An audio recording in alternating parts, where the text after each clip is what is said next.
Thank you for having us here. My name is Aurora Davidson. I am the CEO of Amerigo Resources, and I'm very happy to be here presenting to you our company, which, as you mentioned, is quite unique. So I'm going to start the presentation now. Okay, so Amerigo Resources is a profitable long-term copper producer in Chile.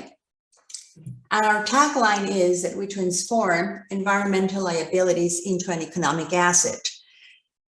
This is quite important. We produce copper in a very unique way by processing the tailings from the world's largest underground copper mine, which is Codelco's El Teniente mine in Chile. Okay, so those are our forward-looking statements, and then we're going to move on to this presentation of why do we call ourselves not a mine, but a copper factory.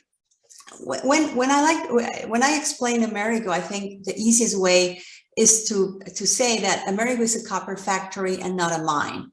Our plant in Chile receives all of the tailings that are generated by El Teniente from its daily production, and those are called fresh tailings. We also have the rights to historical tailings that were deposited by El Teniente over many decades of copper production. So what we do with those tailings is that we process them through a traditional concentrator plant, and then we produce copper concentrates. We are actually the only operation in the world that is fully focused on processing tailings on a large scale. In 2021, Amerigo produced more than 60 million pounds of copper.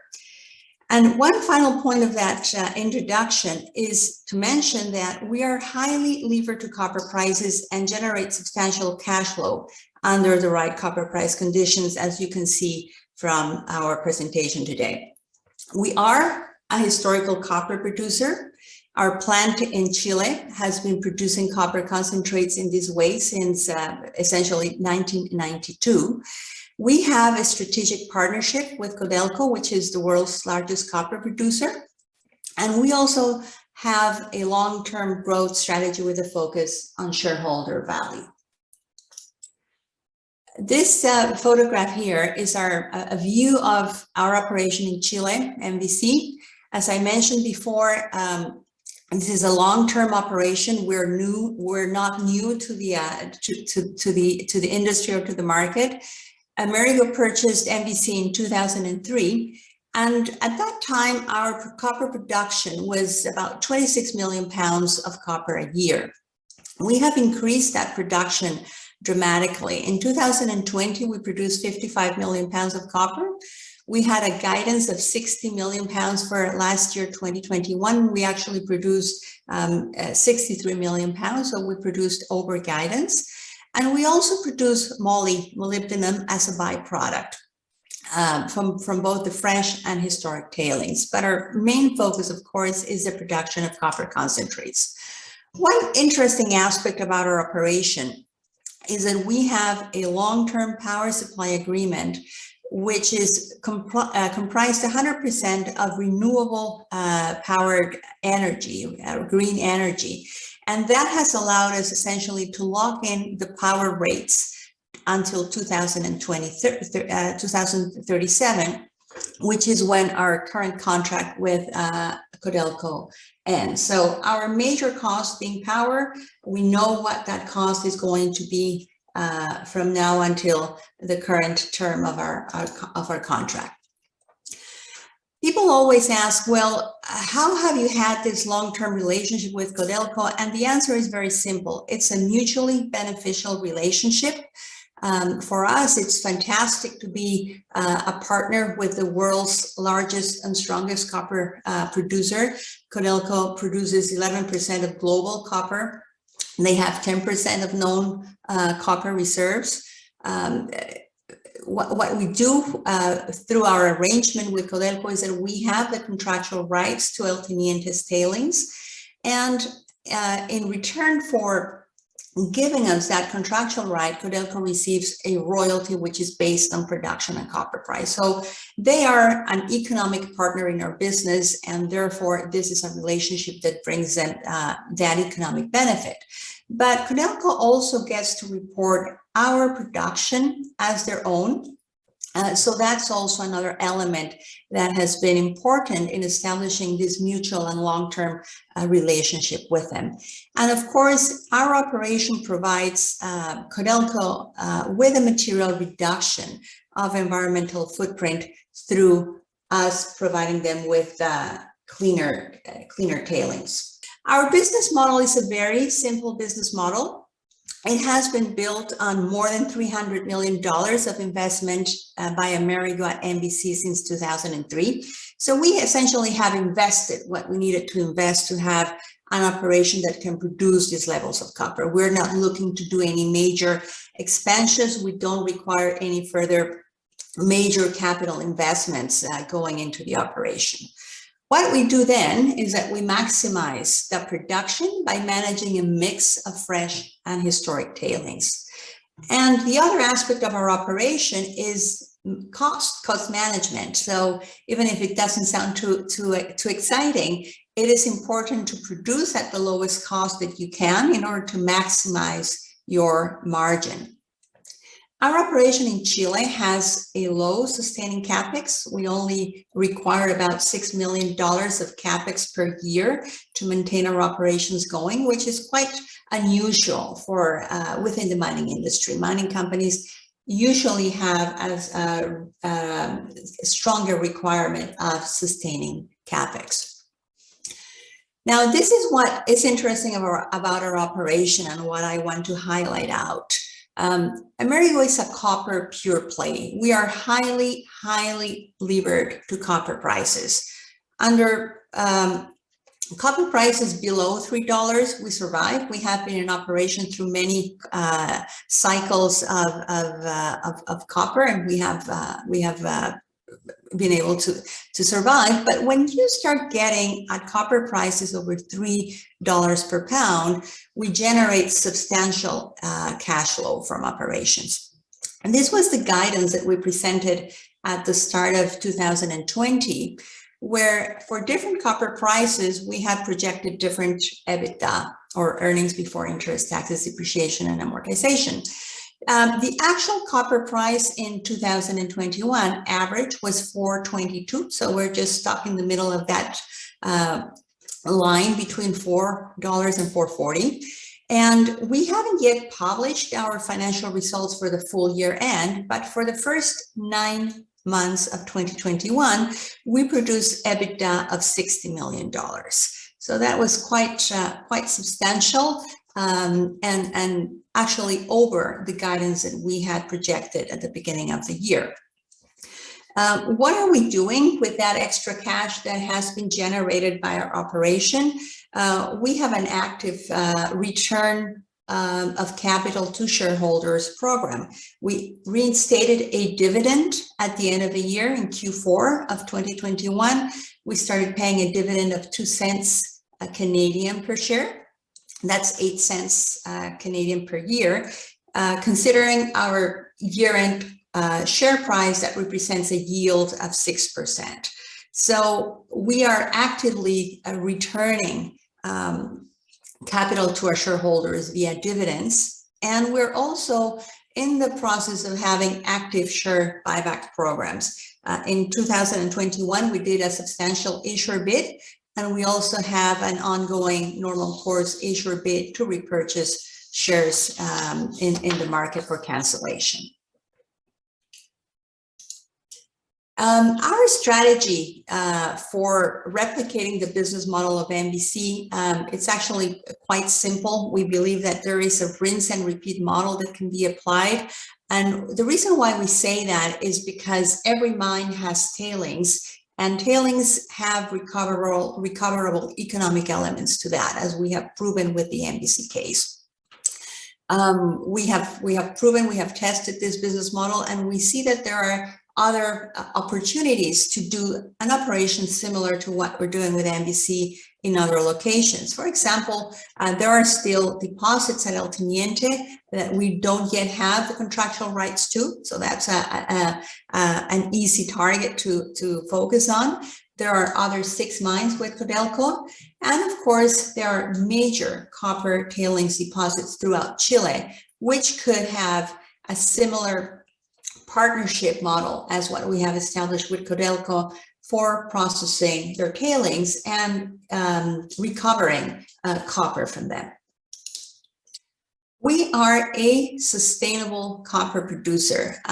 It would be hard to find another model of real confirmation of sustainable green copper production other than MPC.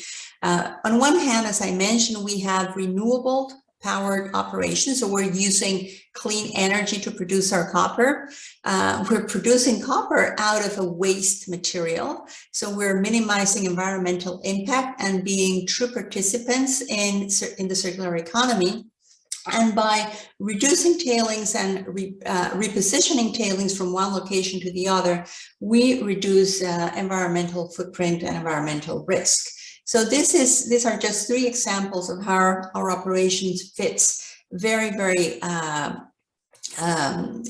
it's very aligned with sustainable copper production. Copper, we believe, has entered a bullish cycle. Copper will be required. It's a top element that will be required to decarbonize the world, to build a greener economy. Sustainable energy sources require a lot of copper in their setup. And this green demand, we believe, and a lot of experts share that view, is expected to surpass the demand that came in the early 2000s from China as a strong demand for copper. So we're seeing that the demand for copper could be substantial in this decade, but also the constraint on how to supply that copper is real, it's existent. Major mining companies are facing declining grades, declining productions, substantial operational challenges. So at the same time that the copper will be needing and is needing more copper, there will also be that crux of how do you supply for that copper. So processing from tailings is one of the obvious answers, and we are just in the middle of that operation with our business model at MVC. Our capitalization table, we're still tightly held, not so much as what we were before. About 62% of our shares are not held by insiders, and we have 3 big investors holding a substantial amount of the company, plus management and directors, where we hold 5%. So the Amerigo business and investment proposition is very simple. We have a consistent return of capital now established through which we're returning capital to our shareholders via dividends and share buybacks. That's unusual. There are no other mid-tier copper producers that have an active return of capital strategy to their shareholders. We're a pure play copper producer. We're highly levered to copper prices. I just showed you some of our interim results for 2021. Again, EBITDA of 60 million in 9 months, a net income of 31 million US, earnings per share of 17 cents US, 22 cents Canadian. So those are very strong results for a mid-tier copper producer. We have low capex. We have a very simple model with very predictable EBITDA and cash flow. We're very well positioned in the world's largest copper producing region, which is Chile.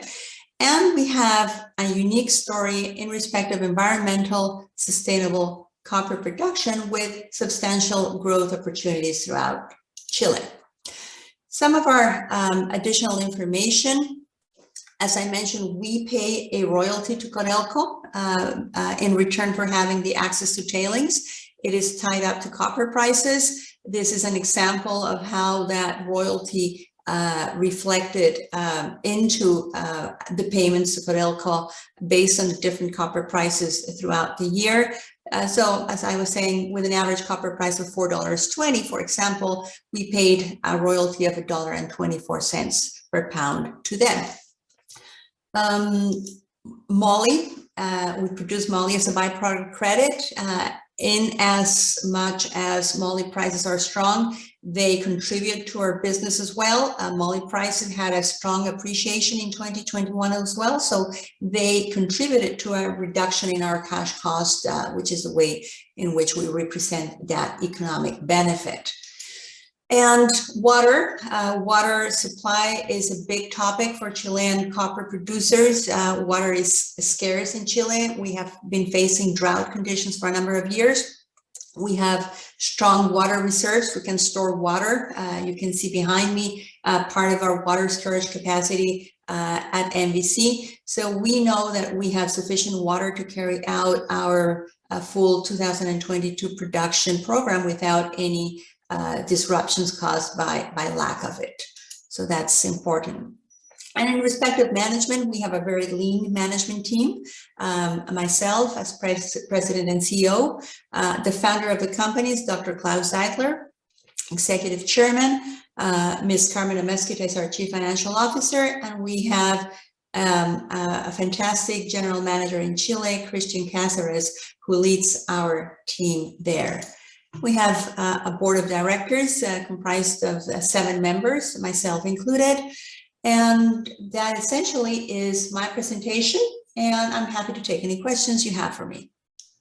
Sure, Aurora, just in time to have a couple of questions. The first one coming from Ernst is asking, what if the Chile will nationalize all the mines? Is there a risk to your business? We don't have a mine. We basically have the contractual rights with Codelco, which is a national company of Chile. Codelco is a state-owned copper producer. So the risk that would apply to other privately held mining corporations does not apply in our case. Perfect. So last question from Beverly. You started giving out dividends recently. Do you think it's sustainable long-term for your business? Yes, and that's why we set them up at a level of 2 cents per share. We believe that a dividend has to be sustainable under the different pressures of the copper cycle. We believe that the current dividend rate that we have will allow us to do that, and that has been a key objective of the board, to have a sustainable dividend. Okay, just one last question here. I'd like to put you here. Amerigo has been around for some time. Why should investors care about it right now? Because it is generating substantial cash and returning cash to shareholders. The fact that we have been around for a long period of time is a plus. It's not a minus. It speaks about resiliency, and it speaks about the ability to sustain the hardships of copper cycle. So this is exactly the time when you want to invest in Amerigo, at the time when it generates substantial cash flow.